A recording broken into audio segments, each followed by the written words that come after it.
सर्वेश्वर श्री रघुनाथ मंदिर माउंट आबू में 80वें पाटोत्सव के रूप में यह कार्यक्रम आरंभ है। दीपक प्रज्वलन हो रहा है और इसमें पंडित प्रवर डॉक्टर श्री मिथिला प्रसाद त्रिपाठी जी जैसे महामनीषी, प्रहलाद भाई पटेल, सत्यनारायण काबरा जी जैसे ट्रस्टी उपस्थित हैं और अनेक विद्वान महात्मा हैं। दीपक प्रज्वलन कार्यक्रम के पश्चात यहाँ पर न्याय दर्शन में सुश्री निधि झा के द्वारा लक्षण को लेकर के पूर्व पक्ष प्रस्तुत किया जाएगा। कोई अन्य उत्तर पक्षी न होने से उत्तर पक्ष हमें ही करना है। वह भव्य एवं नव्य शास्त्रार्थ की परंपरा आपके समक्ष प्रस्तुत होगी। जय सर्वेश्वर श्री रघुनाथ जी महाराज की जय हो। जय जय। प्रक्रिया कुशलाः सरस्वती समाराधना लब्ध वैदुष्य भागः पूज्य चरण श्री महाराजाः समाराधनीयाः गुरुकल्पाः विद्वत्तल्लजाः अन्ये आचार्य वर्याश्च अस्यां सभायां गुरुकृपा विगत विद्यः प्रस्तोतु कामाः सद्यः निधिः झाः नामधेया छात्राः लक्षण प्रमाणाभ्यां वस्तुसिद्धि विषय उद्दिश्य लक्षण उद्दिश्य उत्तर पक्षिणा सह संतापं विधातुं पूर्व पक्षत्वेन अत्र उपस्थिता अस्मि। आचार्याः शास्त्रारण्य पंचाननाः मदीय प्रथमा जिज्ञासा अस्ति यत् लक्षणस्य लक्षणं किमस्ति।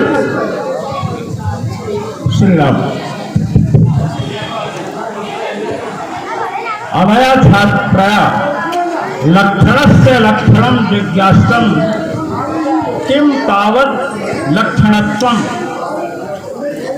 थोड़ा हिंदी में मैं बताऊंगा। इन्हें ये लक्षण का लक्षण जानना चाहती हैं। लक्षण का क्या लक्षण है? न्याय शास्त्रे सामान्यतया अव्याप्त्यतिव्याप्त्य संभव रूप दोषत्रय शून्यत्वं लक्षणत्वं इति विद्वद्भिः प्रकीर्तितम्। यार वो फोन कर रहा था तेरा अव्याप्ति अतिव्याप्ति असंभव रूप दोषत्रय रहितं वर्तते तल्लक्षणम् एव लक्षणम् अन्यथा लक्षणाभासः। सत्यं सुष्ठु प्रतिपादितम्। भवद्भ्यः लक्षणस्य लक्षणं कृतम् अव्याप्त्यतिव्याप्त्य संभव रूप दोषत्रय शून्यत्वं लक्षणत्वं। तत्र घटकतया अव्याप्तिः पदार्थः प्रविष्टः तर्हि मनसि जिज्ञासा वर्वति यत् कोऽयम् अव्याप्तिः पदार्थः। श्रीमत्या अव्याप्ति पदार्थो जिज्ञासितः। अव्याप्ति पदार्थः जिज्ञासायां लक्षैक देशे लक्षण सत्वम अव्याप्ति। यथा केनचित् घोर लक्षणं कृतं। क्या बात करो? किं कपिलत्वं घोर लक्षणम्। अच्छा खंडी रखा हो तुम्हें। तर्हि कपिलत्वं श्वेत गवि न वर्तते। अतएव कितने घंटे की उतरी? यावत् वो पदार्थाः फिर भी कपिलत्वरूपलक्षणं न गच्छति अतएव अव्याप्तिः एवं। साधु लक्षणस्य लक्षणे अतिव्याप्तिः पदार्थः अपि प्रविष्टः तर्हि कोऽयम् अतिव्याप्तिः पदार्थः। अभ्यास न्याय दर्शन रीत्या जिज्ञासा नोदे। दूसरा कैमरा कार्ड नहीं लगता इसमें। सामान्य विषय भवद्भ्यः तो सुनना मेरी बात सुन। किंतु नैयायिक दूसरा कार्ड दे दे, मैं इसमें 7500 में उतार दे दूँ। कह रहे हैं कि आपने लक्षण जो किया है ये तो सामान्य जैसे भैया LED लगा के 7500 में उतार देता। लक्षेक देशे लक्षणा सत्तम, लक्ष्य के एक देश में लक्षण न रहे। कहती हैं कि नैयायिकों की रीति से। अरे इसमें भी तो कहा गए, आवाज तो नहीं आ रही, नहीं बोल, आवाज तो आवाज आ रही है। हमारा सिस्टम चालू होना चाहिए, आपको चालू होना, इसका सिस्टम चालू। एक महात्मा एक मंत्री के लड़के का भविष्य फल कथन के पास हो जाएगा और वो फेल हो गया, और मैं वहां पर था तो उसने कहा कि ये तो लड़का फेल हो गया, कि हमारे लिस्ट में तो पास है हमारे लिस्ट में पास है, सरकार की लिस्ट में भले फेल हो, तो ऐसा मत करो, यहाँ पास होना चाहिए। हाँ देखिए, ये न्याय दर्शन पद्धत्या अव्याप्ति लक्षणम परिष्क्रियते। मैं आपको कुछ हिंदी में बताना चाहता हूँ। हमारे गुरुदेव श्री विश्वास शास्त्री दातार गुरु जी ने पदार्थों को देखने की प्रक्रिया बताई थी, शब्द का संयोजन आप करते हो। देखिए, लक्षण आप कर रहे हैं किसका? गाय का। आपने कपिलत्व और लक्षणम किया। कपिला गाय होती है ना, अब कपिला तो सफेद गाय, कपिला तो काली गाय भी नहीं होती है, तो उसमें लक्षण नहीं जाएगा। तो कहते हैं लक्ष्य क्या है? गाय, वो मात्र लक्ष्य है। अब लक्ष्य का धर्म है लक्ष्यता। जैसे अब लक्ष्य का धर्म है लक्ष्यता। अब गाय में लक्ष्यता दिख रही है, गाय लक्ष्य है, लक्ष्यता वच्छेदक बोध। गाय किस रूप से लक्ष्य है? पदार्थत्वेन लक्ष्य नहीं है, द्रव्यत्वेन लक्ष्य नहीं है, गाय आप लक्ष्य है, इसलिए लक्ष्यता वच्छेदक हो गया गोद। अब लक्ष्यता वच्छेदक गोद तो संपूर्ण गायों में है, श्वेत गाय में भी है, किंतु वहां कपिलत्व नहीं है। तो अब ये पदार्थ देख लिए कि लक्ष्यता वच्छेदक तो है श्वेत गाय में, स्पेसिंग है 2 मिनट में कपिलत्व नहीं है। तो हमने ये कह दिया, ये दिखा हमको कि लक्ष्यता वच्छेदक समानाधिकरण अत्यंता भाव मिल रहा है कपिलत्व का श्वेत गाय में, इसलिए लक्ष्यता वच्छेदक समानाधिकरण अत्यंता भाव प्रतियोगित्वम अव्याप्ति। लक्ष्यता वच्छेदक गोत्र हुआ, गोत्र तो श्वेत गवि में, श्वेत गाय में है, वहां पर कपिलत्व नहीं है, कपिलत्वाभाव है, तो लक्ष्यता वच्छेदक के अधिकार में कपिलत्वाभाव मिला और उसका प्रतियोगी कौन होगा? कपिलत्व लक्षण चला गया। आचार्याः गुरुवर्याः भवद्भ्यः अव्याप्तिर्लक्षणं तावत् साधु परिष्कृतं संघटितं च लक्ष्ये, किन्तु लक्षणस्य लक्षणे अतिव्याप्तिः पदार्थः अपि प्रविष्टः। तर्हि मनसि जिज्ञासा वर्तते यत् कोऽयम् अतिव्याप्तत्वम्। अतिव्याप्ति पदार्थः अनया जिज्ञासा तत्र लक्ष्य वृत्तित्वे सति अलक्ष्य वृत्तित्वम् अतिव्याप्ति। यथा केनचित् पुरुष विशेषेण श्रृंगित्वम घोर लक्षणम कृतम। श्रृंगित्वम, श्रृंग जिसके है उसे गाय कहते हैं, कह दिया। अब श्रृंगित्वम महिष्यादो वर्तते, दैत्य अभी श्रृंगित्वम अस्ति। दैत्य को भी सिंह है ना, भैंस को भी सिंह है, किंतु श्रृंगित्व है उसमें, किंतु वह गाय तो नहीं है। तो लक्ष्य जो गाय है उसमें है। अगर विचार किया जाए तो ऐसी ऐसी गाय है जिनके सींगे नहीं है, वहां भी लक्षण नहीं जाएगा।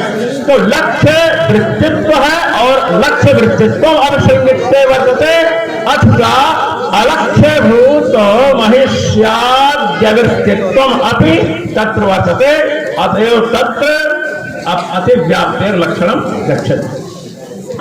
शाब्दिक पद्धति अतएव श्रृंगित्वम न गौर लक्षणम लक्षण भाषा सत्यम। शाब्दिक पद्धत्या सुष्ठु प्रतिपादितम, किंतु नैयायिक शैल्यापि श्रोतुकागाः। नैयायिक शैल्या प्रतिपादन करिए, नैयायिकों के विषय प्रतिपादन करिए अतिव्याप्ति का।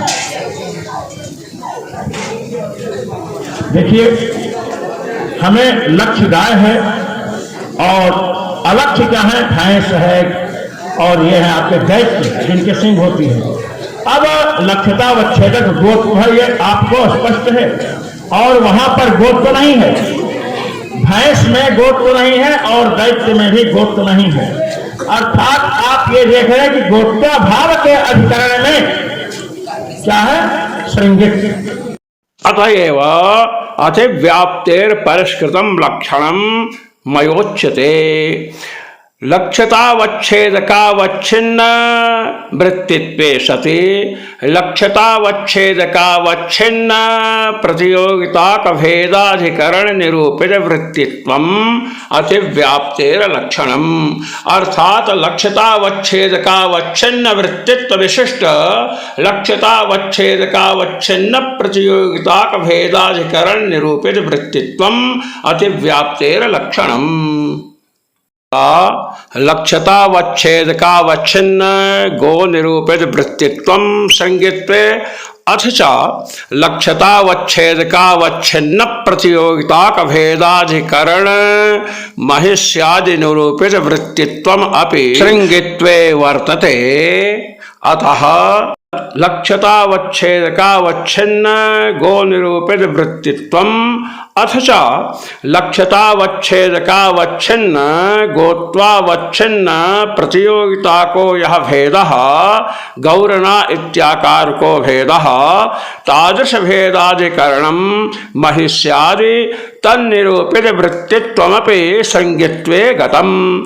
अर्थात लक्ष्यतावच्छेदकावच्छिन्न वृत्तित्व विशिष्ट लक्ष्यतावच्छेदकावच्छिन्न प्रतियोगिताक भेदाधिकरण निरूपित वृत्तित्व रूपम अतिव्याप्तेर लक्षणम श्रृंगित्वे गतम। अतः श्रृंगित्वम नगोर लक्षणम इति सिद्धान्तः। साधु किंतु कोयम समानाधिकरण पदार्थः। समानाधिकरण पदार्थो जिज्ञासा। समानाधिकरण क्या? समानाधिकरण अब आपको हिंदी में बताते। अपने लोग यहाँ बैठे हैं, हम लोगों का एक अधिकरण क्या है? मंच है। मंच है ना।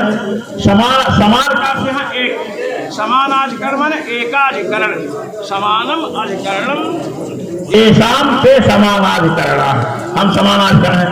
अब समानाधिकरण का सीधा अर्थ है न्याय की दृष्टि से, न्याय दृष्टया समानाधिकरण पदार्थ तदधिकरण निरूपित वृत्तित्व रूपः।